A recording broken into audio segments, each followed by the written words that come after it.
Dream stories के मोअज़्ज़िज़ सामीन को मेरा प्यार भरा सलाम। दोस्तों, उम्मीद करती हूँ कि आप सब लोग खुश होंगे और खैरियत से होंगे, जहाँ रहें खुश रहें। व्यूअर्स, मैं आज आप लोगों के साथ मेरी ज़िंदगी मेरा पिया नावल की एपिसोड नंबर 8 शेयर करने लगी हूँ, जो उम्मीद करती हूँ कि आप लोगों को पसंद आएगी। तो दोस्तों, बिना देर किए चलते हैं अपनी वीडियो की जानिब। अमीना बेगम ने बात सुनी मगर वो चुप रही।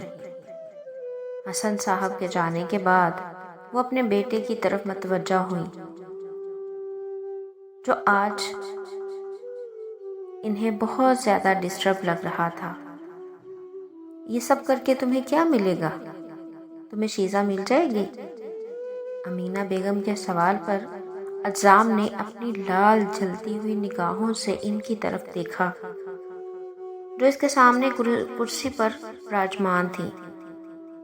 क्या पता मिल जाए मुझे, अभी भी अपने रब पर बहुत भरोसा है। मेरी सच्ची मोहब्बत की ताकत इसे एक बार मेरे पास ज़रूर लेकर आएगी, मुझे यकीन है।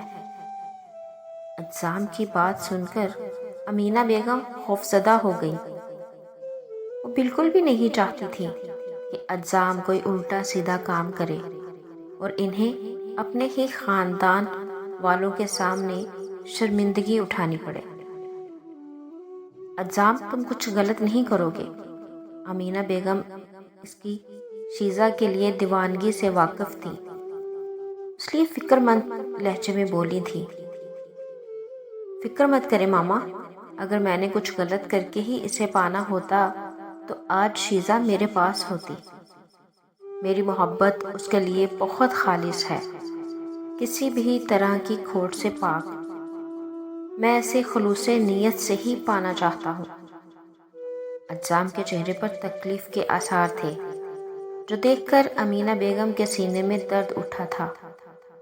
वो अपने बेटे को ऐसे नहीं देख सकती थी, मगर वो क्या करती? वो उसकी चाहत को इसके पास ला पाने में बेबस हो गई थी। ये पहली बार ऐसा था कि वो अपने लाडले की खुशी को पूरा करने में बुरी तरह से नाकाम थी। इन्हें बिल्कुल भी अंदाज़ा नहीं था कि अज़्ज़ाम शीज़ा से इतनी मोहब्बत करता है, वरना वो कभी शीज़ा और हसाम का निकाह न होने देती और पूरे यकीन से इस बात की गवाही दे सकती थी कि जितनी मोहब्बत और इज्जत इनका बेटा करता था, हसाम कुरैशी की जानिब से इसका 1% भी नहीं था। आज इनकी डेट फिक्स होनी थी। अमीना बेगम अपने बेटे के चेहरे पर उभरते हुए अज़ियत भरे तासुरात नहीं देख पा रही थी। जी जानता हूँ, अभी चचा जान की कॉल आई थी और मुझे इनवाइट कर रहे थे। अब इनकी बात तो नहीं टाल सकता ना। मैं भी आऊँगा आपके साथ। अपनी मोहब्बत को अपने से मज़ीद दूर होते देखने का दर्द बर्दाश्त करना चाहता हूँ। मैं दर्द की इंतहा तक पहुँचना चाहता हूँ। अज़्ज़ाम कुरैशी के बात पर अमीना बेगम के दिल को कुछ हुआ था। वो बज़ाहिर तो मुस्कुरा रहा था, मगर उसकी आंखों में उभरता हुआ दर्द अमीना बेगम साफ देख सकती थी। वो दोनों एक साथ ही कुरैश हाउस पहुंचे थे। घर के सब लोग पहले ही वहां से मौजूद थे और इन दोनों के ही मुंतजिर थे। अज़्ज़ाम गाड़ी से उतरा ही था जब इसकी निगाहें दूर लॉन में लगे पौधों के झुंड में से झांकते पिंक आंचल पर पड़ी थी। इसे एक सेकंड लगा था पहचानने में कि ये कौन है। मम्मा आप जाएं, मैं आ रहा हूँ। अमीना बेगम को जानने का कहकर वो उस जानिब आ गया था जहाँ वो जालिम हसीना झूले पर बैठी आंखें मूंदे सर पीछे टिकाए धीरे धीरे झूला झूल रही थी। अज़्ज़ाम वहाँ एक जानिब मौजूद दरख्त के साथ टेक लगाए इसे देख रहा था। पिंक कलर के लिबास में इसकी दूधिया रंगत धमक रही थी। गुलाबी होंठ आपस में पेवस्त थे تھوڑی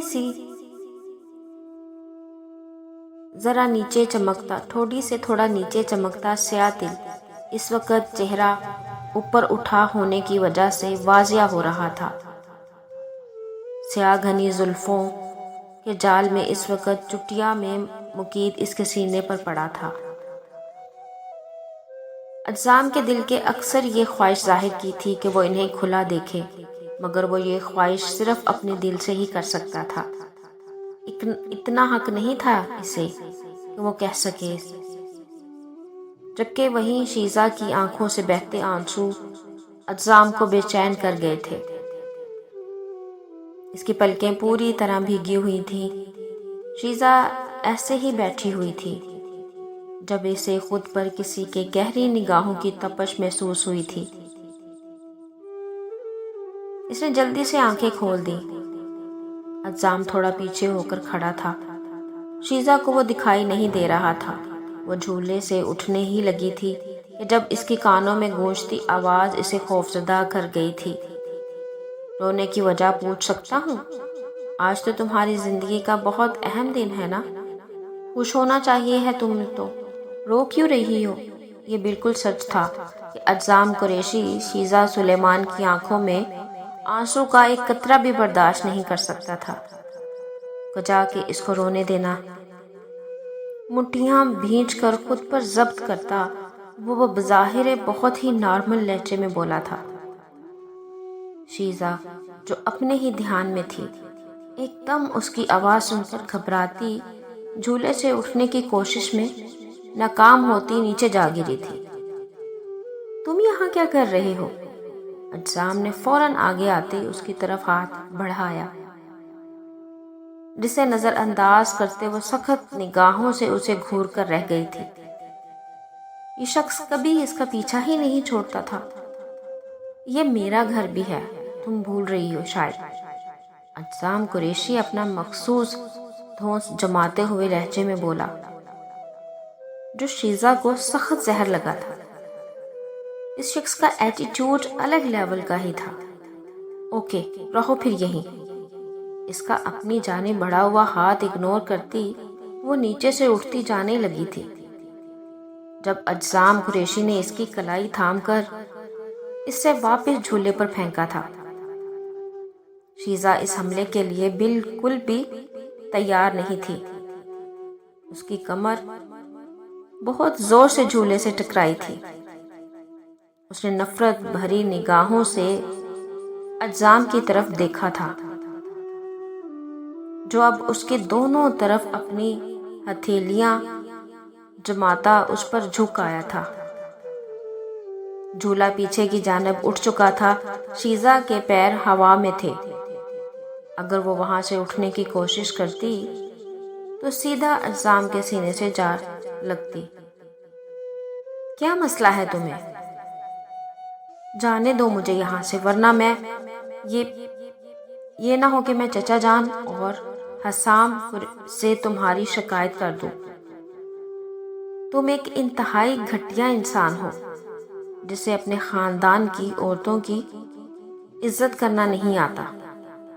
شیزا نے جل کر بولتے ہوئے اس سے غصہ دلانا چاہا تھا تاکہ وہ اسے یہاں سے جانے دے، لیکن وہ ابھی ٹھیک سے جانتی نہیں تھی اجسام قریشی کو۔